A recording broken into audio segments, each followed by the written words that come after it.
Buenas tardes, creo que se me escucha bien, ¿no?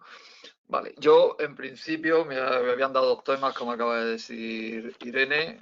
Voy a hablar un poco de la contaminación, pero yo básicamente lo que voy a hablar de la contaminación, lo que quiero decir en mi pequeña exposición es cómo hemos evolucionado de los años 70 y cómo ha evolucionado la contaminación en el río Segura.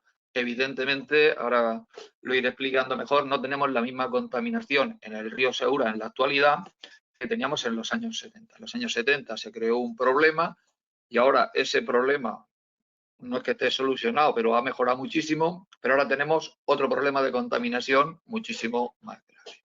Básicamente voy a explicarlo. Luego en una segunda parte hablaré de las últimas reuniones que hemos mantenido después de muchísimo tiempo ir detrás de la Confederación a ver si les podía reunir con nosotros. Parece ser que la nueva directiva de la Confederación, pues al final se ha reunido con nosotros y hemos tenido un par de eso y ahora comentaré más o menos lo que se han hablado en esas dos jornadas de trabajo que hemos tenido con ellos. Desde los años 70 fuimos comprobando cómo la contaminación en el Segura se fue acrecentando hasta llegar en muy poco tiempo a que la poca agua circulante por el Segura se volviera negra, maloliente. Esto se debía básicamente a varios factores.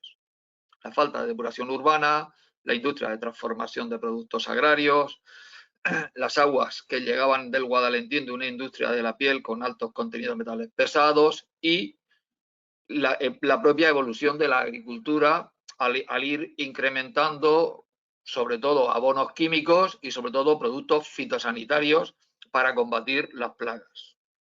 Todo esto unido ha hecho que nos llegara en esa época un río casi muerto, donde no había esperanza de vida ni piscícola ni para las aves.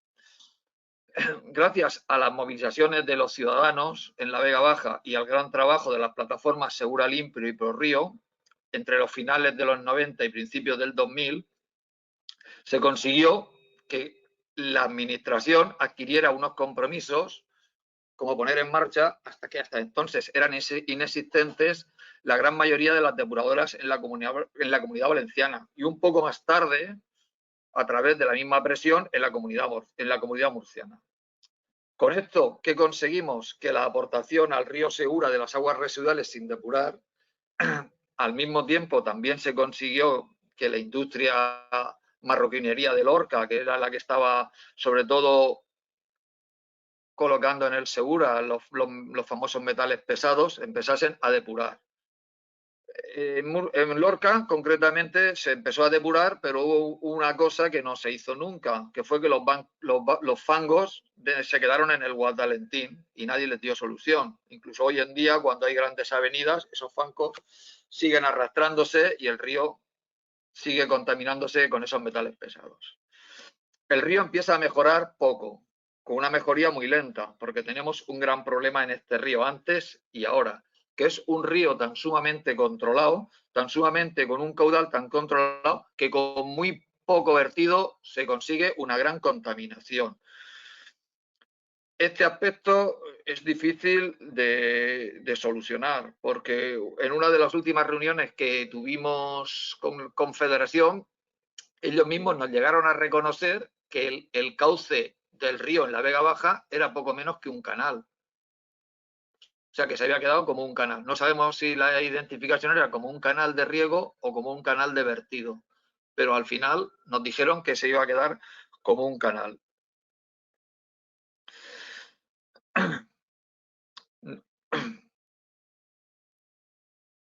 Bueno, últimamente esto se fue mejorando y fuimos cambiando básicamente a otro tipo de contaminación. Lógicamente, desde un poco antes, desde los años 90 hasta hoy en día, en los últimos 30 años, pues ha existido una gran evolución y sobre todo una gran implantación de nuevos regadíos en las zonas del trasvase. Lógicamente, las zonas del trasvase que han puesto en marcha nuevos terrenos han sido sobre todo en las ramblas en el campo de secano y sobre todo en las ramblas de las pocas montañas que tenemos. ¿Esto qué ha hecho? Pues que se haya aumentado exponencialmente unos drenajes de un agua que aparentemente es muy clara, pero va cargada de veneno, porque va cargada de sólidos, de cloruros y sobre todo esos terrenos estaban en zonas ya de por sí salinas o en zonas de yeso, lo que ha hecho que el Segura vuelva a tener ese tipo de contaminación ahora, que es una contaminación que se ve menos, pero que es igual de importante o igual que antes. Hay que tener en cuenta, muy importante también, que casi toda el agua que nos llega a esta comarca, casi en un 90%, es un agua que viene ya reutilizada, que ya de por sí viene cargada de, aparte de sales, viene cargada de nitrógeno, etcétera, etcétera, etcétera. Y eso también hace que cuando llega aquí nos aumente muchísimo la salinidad. Con esto, ¿qué ha pasado? Pues que hemos pasado de una contaminación orgánica que se veía mucho, que era, digamos, a simple vista, saltaba mucho a la vida, muy escandalosa, a una contaminación que parece que se ve menos, pero que es igual de letal porque poco a poco está matando nuestras tierras, nos está salinizando y nos está llevando a que podamos producir menos. También a esta contaminación que hemos comentado, que es por el agua reutilizada, por los vertidos que nos están cayendo, sobre todo básicamente en este tramo último del río, también tenemos una contaminación que últimamente ha ido en aumento, que es que esa sí que es visual, que es la contaminación por plásticos. Parece que nadie la ve. O sea, es una contaminación que está ahí y parece que nadie la ve porque nadie pone soluciones al tema. Y lo que es peor, que nadie sabe quién es la responsable de la misma. Si vamos por el río, pues lo vemos todo lleno de plásticos, de las diferentes formas de envases, etcétera, etcétera. Pero si vamos por la huerta, pues lo vemos igual. Pues es difícil pasar por cualquier cuneta de cualquier carretera y no verla que está llena de botes de cualquier tipo, botes de cerveza, botes de refresco, botes de agua, bolsas de plástico, etcétera, etcétera, etcétera. Y las propias carreteras, incluso llega a las parcelas de los agricultores, que esto es una nueva forma de contaminación y esa es la contaminación que tenemos hoy en día, la contaminación por aguas que nos siguen llegando posiblemente con menos restos orgánicos, no pasa como entonces, que era mucho más escandalosa porque el agua en cuanto se paraba, pues lógicamente por el efecto de la materia orgánica empezaba a descomponerse, incluso podía oler más. Ahora pues seguramente tiene visualmente mejor cara, pero si la analizamos estamos en unos niveles de conductividad paralelos a los que había antes. Con lo cual, con esto ya en modo de conclusión a todo lo expuesto, pues hemos mejorado un poco en cuanto a la contaminación orgánica que lleva el agua, pero estamos igual o peor, como acabo de decir, contra la contaminación difusa por estas nuevas aportaciones de los regadíos que nos llegan y por este poco caudal que va por el río, que es un escaso caudal ecológico, que es un tema también a tratar y que vamos comprobando que en los últimos 3 planes hidrológicos de la cuenca del Segura, lo único que se ha hecho ha sido un corta y pega de la calidad de las aguas, porque esta mañana he intentado dar un repaso por el SICA, que se supone que es el que va a controlar la calidad de las aguas superficiales en la Vega Baja, y he estado buscando el reguerón desde el reguerón hasta Guardamar, que ya de por sí es dificilísimo encontrarla, y los 3 años que están colgados, 17, 18 y 19, lo que pone es, palabras textuales de la Confederación, no alcanza el buen estado de las masas de agua. O sea, ¿qué quiere decir esto? Pues que también desde los propios organismos de cuenca tampoco se hace mucho. Pero claro, si esto fuera poco, vemos que esta misma semana la Confederación ha puesto en marcha, y concretamente en la Vega Baja, 3 nuevas estaciones SAICA para intentar ver eso.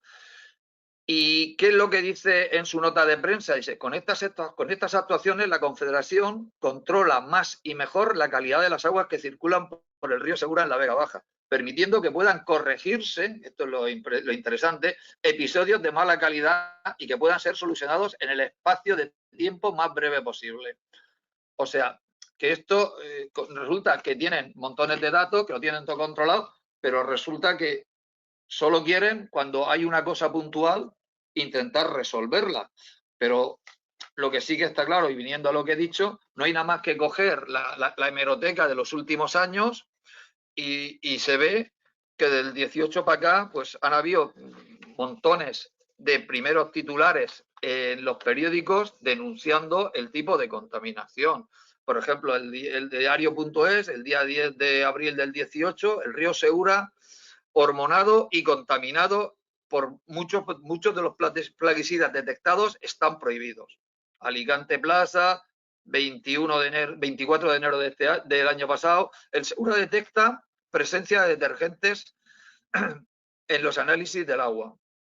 Información del verano pasado, la Confederación intenta bloquear con barreras de plástico los residuos flotantes del Segura. Se intenta bloquear, aquí no se intenta solucionar, sino bloquear. En la verdad de Murcia del 22 de enero del 2020, la Confederación reconoce una ligera contaminación en el Segura. Y así podía estar enumerando muchísimos más. Con esto, ¿qué queremos decir? Que queda mucho por hacer, que hemos cambiado de un tipo de contaminación a otra, pero que concretamente en la Vega Baja del Segura seguimos siendo el sumidero de la cuenca. Seguimos recibiendo toda el agua de mala calidad porque tiene que pasar por aquí. Y el problema es que pasa por aquí y al final llega al mar. O sea que la contaminación que se produce aquí no termina en la Vega Baja, sino termina en el mar. Y la Confederación, pues lógicamente, sus últimos planes de cuenca, yo parece que veo que es cuando habla de la contaminación hace un corte de pega de unos a otros. No hay nada que intente avanzar en este tema y que veamos que realmente ponen interés y sobre todo que ponen temas, porque claro, siempre pasa lo mismo. Aquí se aplica el hecho de que el que contamina pague y se acaba el problema, pero puede seguir contaminando. Yo creo que eso debería de tener que arreglarse, debería de tenerse que solventar y no podemos seguir con eso de que el que contamina paga. Si alguien contamina, lo que hay que hacer es que esa empresa deje de contaminar lo primero. Bueno, voy a pasar también ahora a hablar del tema de las reuniones que se han tenido con la Confederación. Como ya he dicho antes, después de mucho tiempo de estar detrás de podernos reunir con los anteriores y con los actuales, pues en julio del año pasado tuvimos la primera reunión online con la Confederación y más o menos volvimos a hablar, hacerles ciertas preguntas, ¿no? Concretamente, acorde con lo que estoy hablando ahora, les preguntamos por la calidad del agua, ¿no? Y ellos concretamente, ellos dicen y reconocen, dicen, el problema de la Vega Baja lleva muchos años enquistado con voluntades encontradas, con objetivos en cuanto a la calidad del agua. Es su propósito tratar el tema con la importancia que se merece, dice el presidente. Pero también nos afirma el canal a su paso por la Vega, el río Segura a su paso por la Vega Baja es un canal que como río no existe. O sea que ellos básicamente ya cuentan de que es difícil que se pueda solucionar ese problema porque ya no le ven solución o por lo menos no se la recogen porque en los planes de Cuenca no están. Veremos si en este, de aquí a que termine, recogen algo. En cuanto al problema, otra pregunta que les hicimos en esa reunión, recogida de sólidos flotantes. Desde la Confederación se está intentando poner los medios necesarios en los cauces públicos, pero en los cauces privados no llegan a acuerdos con las comunidades de regantes, con los que son los propietarios, y estos no acaban de confiar en los municipios y en sus alcaldes, que son los que tienen las competencias en cuanto a residuos en los municipios, comprobando que la mayoría de los residuos son urbanos. Pero volvemos a lo de siempre. En los cauces públicos, como es el río, si la solución que presenta la Confederación es poner barreras de flotantes para sacar las botellas, poca solución es esa. Yo creo que la solución debería de estar en poner más cosas. Y no, bueno, no, tampoco quiero comentar. No sé, no estamos de acuerdo con el sistema único de gestión. Es otra de las preguntas que le hicimos. A esta pregunta concretamente no nos contestaron. Solo nos dijeron que básicamente que el verano va a ser bueno, que nos va a haber agua, etcétera, etcétera, y que ellos van a intentar desde sus medios y con el control que tienen en sus manos, como es desde la contraparada, el sifón de Orihuela, que el agua llegue a todas partes y que se pueda distribuir bien. Pero al sistema único de gestión que nosotros les planteamos, pues no, a eso no nos contestaron. Control de las zonas regables. Les dijimos que seguíamos viendo que habían un montón de zonas regables que algunas tendrían derecho y otras no tienen derecho, pero desde la Confederación no se hacía nada. Ellos nos contestaron que se está haciendo un esfuerzo por detectar los regadíos ilegales y expulsarlos del sistema, pero que tienen que luchar con las armas que les concede la ley. Se encuentran en casos de terrenos que riegan sin dotación, que son multados, pero que continúan su actividad, por lo que les vuelven a multar y presentar ante la Fiscalía, pero que ellos terminan ahí, no pueden seguir más de ahí porque no tienen más armas, la ley no les permite más armas, con lo cual seguimos teniendo siempre los mismos problemas. Mantenimiento del río. Ellos reconocen que los medios dedicados al mantenimiento del río en los últimos años, en los años anteriores a que ellos entraran, era nulo. Que a día de hoy se ha conseguido que para el año 2020, el 2021 y creo que el 2022 van a haber 4 millones de euros para toda la cuenca para hacer un mantenimiento efectivo del río, al margen del dinero que se ha gastado todo en la reparación de los mismos.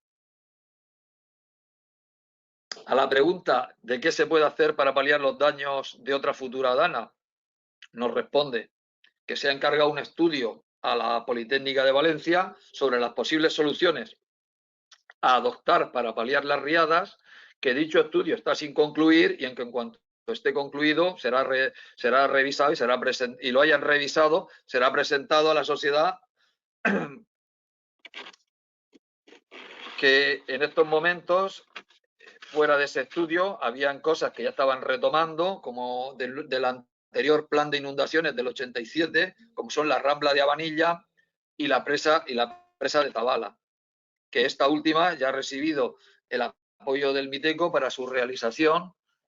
Un proyecto que no es una tarea fácil, porque nos dijeron que ahora ya las obras estas, aparte de tener que pasar un famoso filtro de coste-beneficio, aparte tiene que ser el Ministerio quien las apruebe y competimos sobre todas las confederaciones y sobre todas las obras que tiene que realizar el Miteco en toda España. Sobre el plan Vega Baja, Renace, dijeron que ellos no tenían, porque también les comentamos que porque habían estado allí, que habían presentado cosas, nos dijeron que consideraban que tenían muchos puntos coincidentes, pero que es otra administración, que ellos son competentes y saben lo que tienen que hacer dentro de sus competencias y que el Vega Baja Renace pues hará su trabajo y sus cosas en las competencias que tenga. Además de todo esto, nos dijeron que estaban haciendo un estudio de las motas, porque ellos consideraban que no solamente las motas había que arreglarlas donde se han roto, sino que las motas, ya que al ser un tramo de río que ha sido totalmente modificado en el proyecto del 87, pues que tiene muchos sitios de motas que no saben cómo están, si están todavía bien, si pueden tener fallos estructurales, si tienen la suficiente solidez, si pueden tener fisuras dentro, etcétera, etcétera. Entonces estaban haciendo un estudio de la solidez de las motas y al mismo tiempo un estudio topográfico de las mismas, porque habían comprobado, como ha dicho antes José Antonio, que no solamente existe el problema de la capacidad, sino que existe el problema, que se han dado cuenta ahora, de que todas las motas no están a la misma altura, que hay tramos de río donde las motas son diferentes en la izquierda, en la margen derecha o en la margen izquierda, y una está a una altura y otra está a otra. Y eso yo concretamente lo comprobé fácilmente en esta última dana del 19 y concretamente en un tramo corto de 4 kilómetros de río, pues había sitios donde el río estaba a su máxima capacidad, o sea, se laminaba el suelo por las motas y había 2 kilómetros más abajo tramos de río donde les faltaba 1 metro o metro y medio para llegar el agua a las motas, con lo cual está clarísimo que existe bastante eso. También se le preguntó sobre la infraestructura de las compuertas de guardamar y dijeron que eso era un tema que van a gestionar ellos y lo manipulará la propia Confederación, como no podía ser de otra manera, ya que les correspondía a ellos. En cuanto a la recogida de lluvia que ha comentado José Antonio ahora, que nosotros habíamos propuesto y también se le hicimos llegar, bueno, dijeron que existen pocas posibilidades de hacer recogidas de lluvia, que en estos momentos la única posibilidad que había de recoger agua es desde el pantano, desde el canal del Pot-Trasvase del Tajo Segura, y que se les rompió a la altura del pantano de Santomera porque justo por debajo pasaba una rambla. Nunca se ve que no habían previsto que podía pasar tanta agua, o había pasado agua otras veces y se les había fastidiado un poco, y ahora comió y se les esclafó y no hubo posibilidad de eso. En cuanto al tema de hacer más presas, dijeron, bueno, que están estudiando de poder hacer presas de laminación, pero grandes presas o presas mayores, dijeron que hay muy pocas posibilidades, que básicamente están todas hechas y que hay muy pocas posibilidades. También una cosa que dijeron importante, que nosotros estamos totalmente de acuerdo, dijeron que tampoco se pueden mandar, no sé si lo decían por nosotros o por otra gente, que no se pueden mandar falsos engaños a la población diciendo vamos a hacer obras y se va a solucionar el mundo. No, dijeron que el riesgo cero no existe. Y para terminar, pues lógicamente volvieron al plan hidrológico actualmente en debate y dijeron que hay un proceso participativo, que ya se ha pasado el tiempo de delegaciones, pero que aún queda, y que si nos animaba a participar y a presentar alegaciones. Luego, bueno, eso en cuanto a la primera reunión. Luego tuvimos una segunda reunión, que fue el día 10 de enero de este año.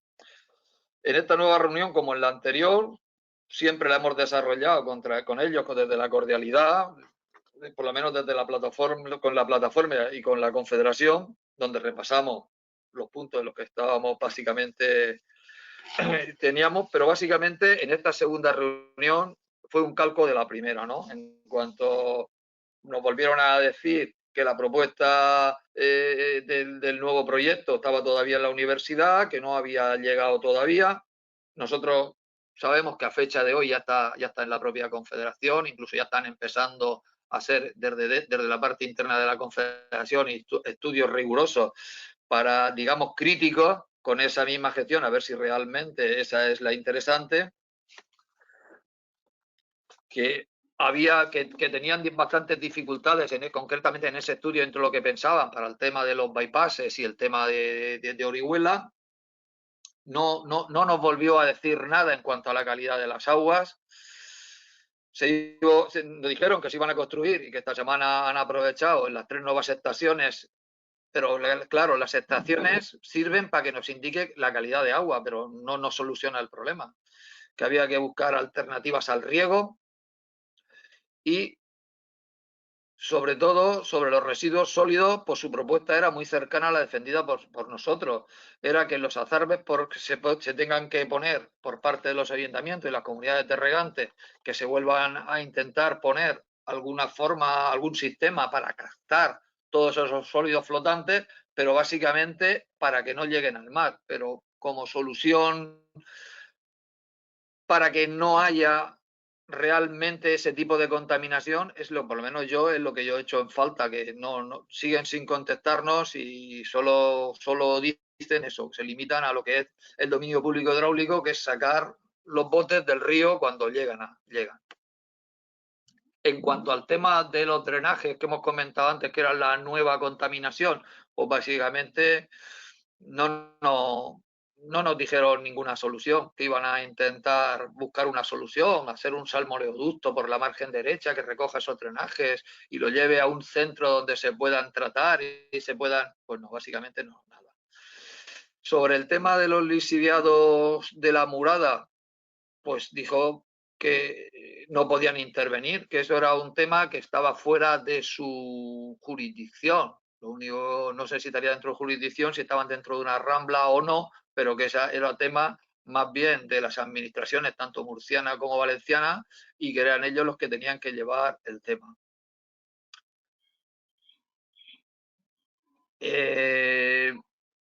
Básicamente poco más nos dijo. Comentó otra vez lo de la presa de Tabala, que se había tomado ya definitivamente como una obra prioritaria que se iba a hacer y que en la Rambla de Vanilla habían encontrado posiblemente un par de sitios donde hacer un par de presas de laminación, pero que tendría que estar en estudio. Y también la alternativa que nosotros le dijimos que también estaban estudiando, aumentar la capacidad del canal de Santomera pero sobre todo hicieron claro una cosa, que también lo ha dicho José Antonio, que el canal de Santomera tiene la capacidad que tiene y no se puede hacer un canal que pueda llevar 300 metros cúbicos por segundo en un momento determinado, porque se nos llenaría y quitaríamos un problema aquí y lo pondríamos allí. Básicamente eso es más o menos lo que tenía que contar.